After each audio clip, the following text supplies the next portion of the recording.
Have you ever really stopped to think about how faith works? Like, what's the actual recipe?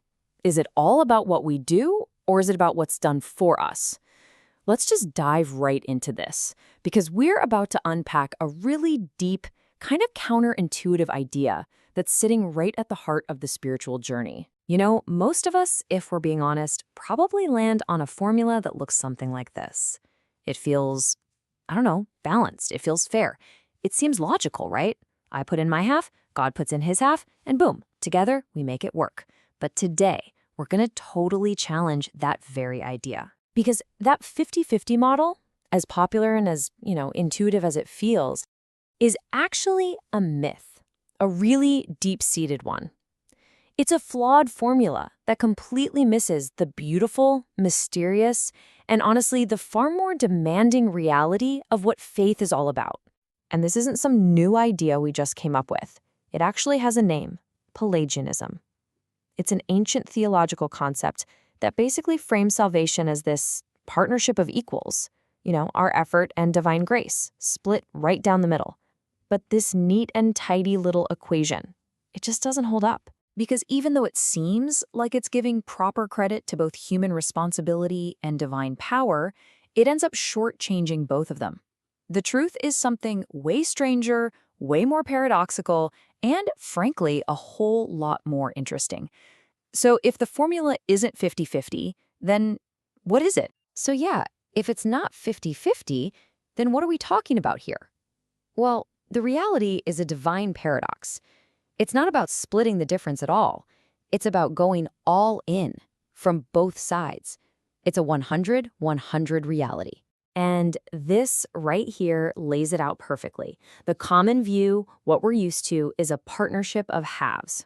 But the paradox we're exploring proposes something completely different, not 50-50, but 100% grace plus 100% effort.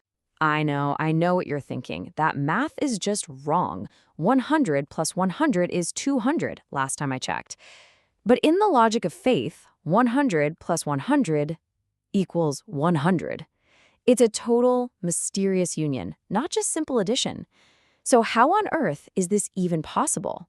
Okay, the crucial point here is that this is a mysterious partnership where absolutely nothing is held back. Divine action has to be total. It is entirely a work of grace.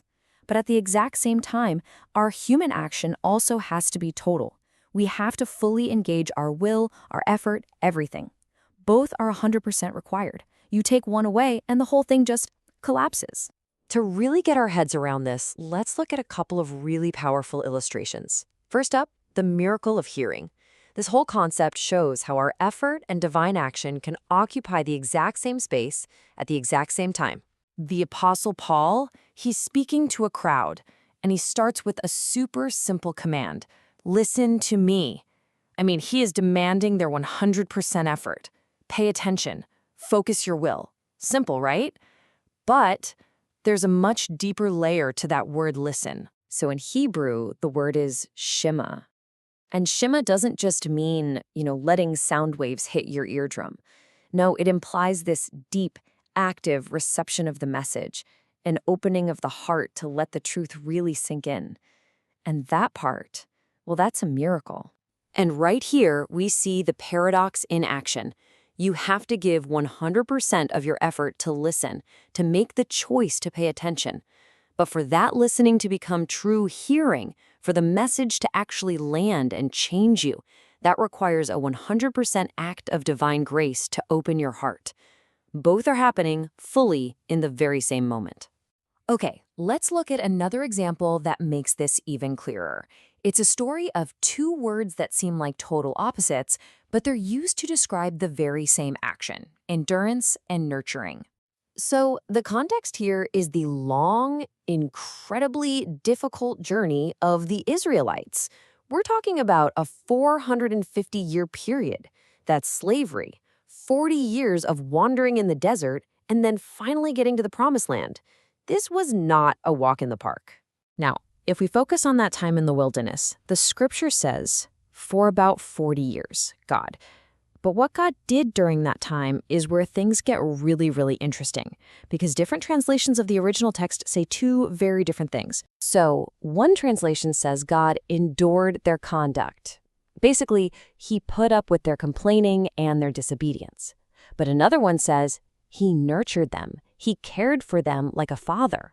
So, which one is it? Did he just endure them, or did he nurture them? The mind-blowing resolution is that both are true. The paradox is that God's very act of patiently enduring their failings was the profound way he nurtured them. His 100% patience and endurance was his 100% care and nurturing. See, they aren't two different actions. They are two sides of the same divine coin. So, after exploring these examples, let's bring it all back home. What does this 100-100 principle actually mean for our lives? How does this mysterious partnership play out day to day for us? Okay, here's what this all really boils down to. First, faith is not a 50-50 transaction, it's a 100-100 mystery. This means your effort is never optional. Your will has to be fully engaged. But at the same time, God's grace isn't just a little boost, it's total, and it's what's ultimately carrying you through.